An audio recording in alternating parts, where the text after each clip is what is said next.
Welcome to Seafood 101. Hi, I'm Ken Saunderson with the Seattle Propeller Club, and today we're joined by Adam Hosmer with Whidbey Island Seafood Company. And Adam is also on the crew of the Freezer Longline Coalition member, the Baranof Courageous. Thanks for joining us today, Adam. Hey, thanks for having us on, Ken. Appreciate it. Adam, why don't we start off with having you share a little bit about Whidbey Island Seafoods and what your company is all about?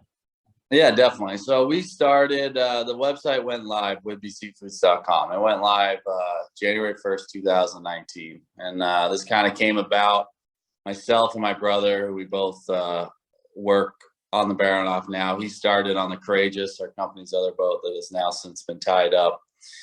And we worked our way up, and we're in the wheelhouse now. But our father's one of the owners, and his kind of job in the management is fish sales. So we kind of learned about the seafood business slowly over time, and obviously spent a lot of time at sea fishing, and we wanted to get into the sales side of things. And we thought, online, everything's being bought online, and there were already a couple seafood online retailers, but we definitely had something that was unique in the fact that we fish on this boat and we process multiple species at sea. And so we had a friend that my brother went to school with, Devin Perrick. He's the third partner in Whidbey Seafoods.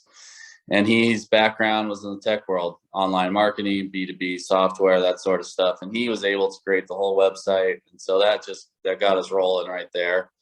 And then we started as kind of a side gig, and COVID really helped propel us to where we are now, and people, and we knew once the products got out, we would gain a lot of traction. And we started with products we caught on the Baranof, so Pacific cod, black cod, snow crab, king crab, and barradine crab, and also rockfish species that we get as bycatch in the longline fishery. And now we've kind of evolved, and we offer some other products, but they're all from small boats that mainly FAS, frozen at sea, like salmon trollers, all our salmons. We do offer some Bristol-based sockeye, but the king and coho come from one troller in particular. So everything's 100% traceable, and it comes from sustainable fisheries. Well, I love the diversity of all the different products that you have there at Whidbey Island Seafoods. You're really passionate about providing traceable seafood harvested by sustainable local fisheries. Why is that important to your business? Oh man, I mean, I'd say it's important to us, not just the business, important to us. You say growing up in a fishing family, my brother and I, we're not only passionate about seafood and seafood products, we're passionate about the marine industry as a whole. We're diehard avid sport fishermen. We've spent countless hours and money traveling the world fishing.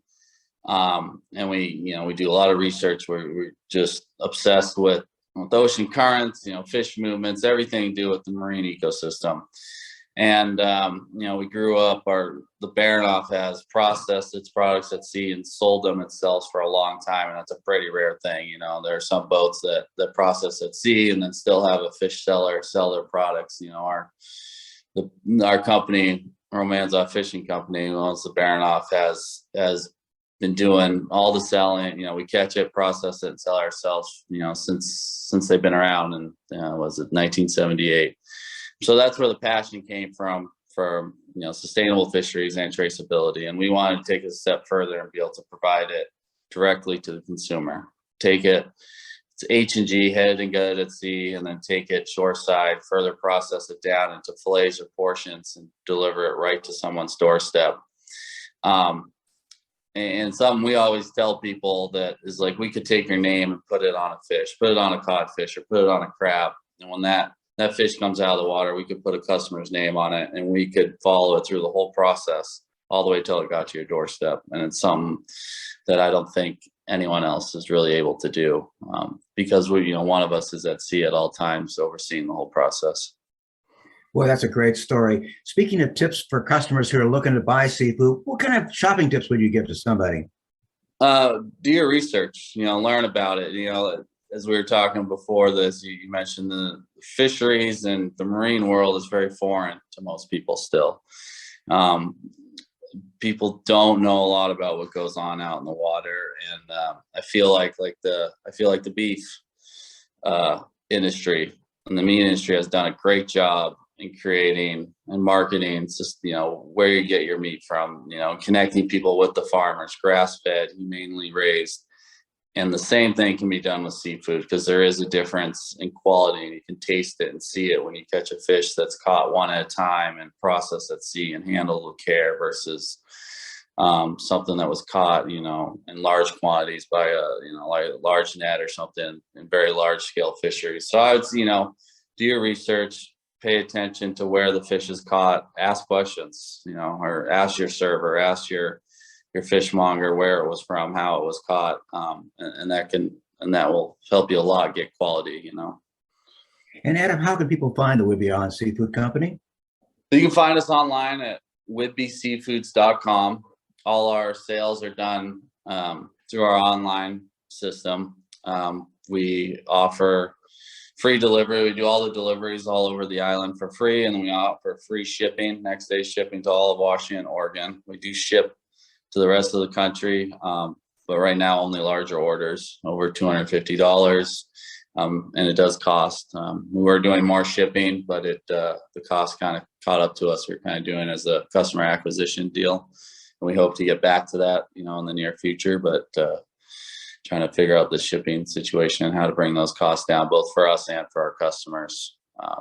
But you can find us online and you can purchase there. We also offer a pickup option at our distribution center in Bayview on Whidbey Island. We also have our smoke products. We recently expanded and purchased a small processing facility and smokehouse called Seabolt Smokehouse. So we're able to even we cut all our H&G fish ourselves now. We smoke it ourselves, and we do custom smoking. So if you have fish, anyone in the industry, we have a lot of demand in the industry for custom smoking. You bring us your fish, or we can even pick it up, and then we'll smoke it for you at a very, very good rate, and package it up and box it up and get it back to the cold storage. You're making me hungry, buddy. Yeah. Hey, Adam, you and your brother are also on the crew of the Freezer Longline Coalition, member of the Baranof. Tell us about your fishing experience as well. Yeah, it's like I said, fishing's a big part of our life.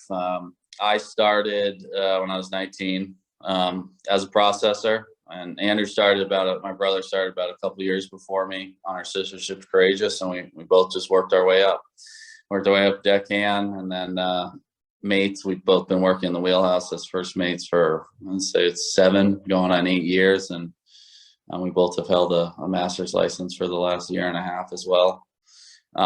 Also involved in some other fisheries, black cod and halibut, buying quota, that sort of thing. But yeah, fishing's it's a big part of our life, and there's some hard days, but there's a lot of days, that you look out the window and there's not a better office, Just beautiful, isn't it?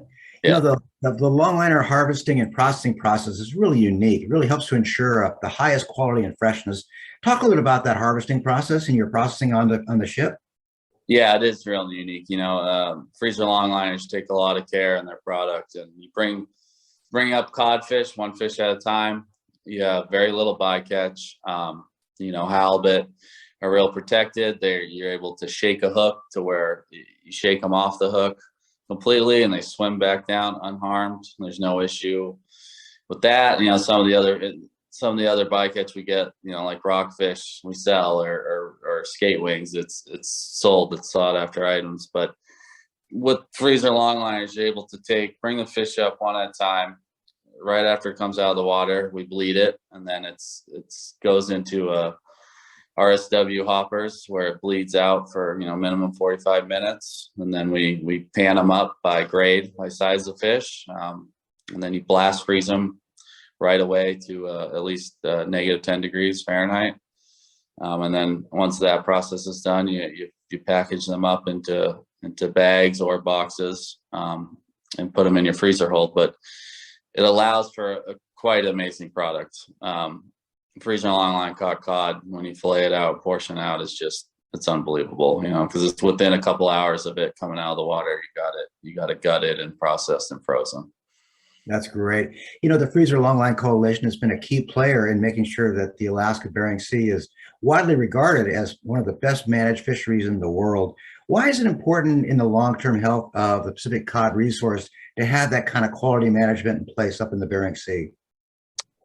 I mean, it's very important. It's important for people to realize where quality comes from, and what fisheries put quality first over, quantity necessarily.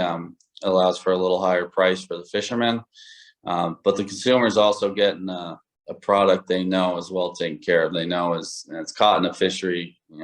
Bottom long line it's very targeted.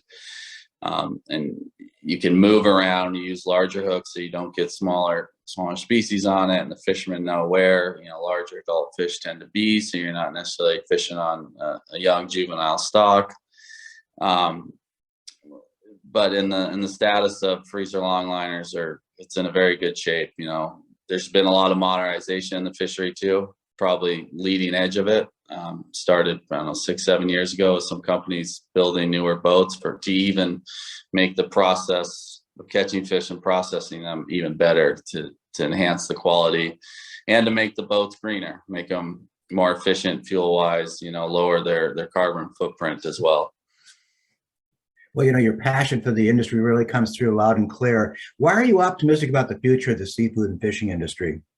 I'm optimistic about it because of groups like the Longline Coalition, like the Bering Sea Crabber Association, and companies like ours, and some of the other online retailers, seafood retailers out there that we know of. They're passionate about this because they're trying to make it a mission to teach people about seafood, about sustainable seafood, about true traceable seafood, what really is, what it means to be a traceable seafood product. That gives me optimistic about it, to overcome some of the other things that are going on at a political level in the fisheries, especially in the Bering Sea fisheries. There's some stuff going on that does cause some concern, but I think the way groups and the way fishermen are banding together to teach people about our industry and the differences in industries does create a lot of optimism. Hey, thanks for joining us today, Adam. Appreciate it. Of course, thank you. Thanks for the opportunity.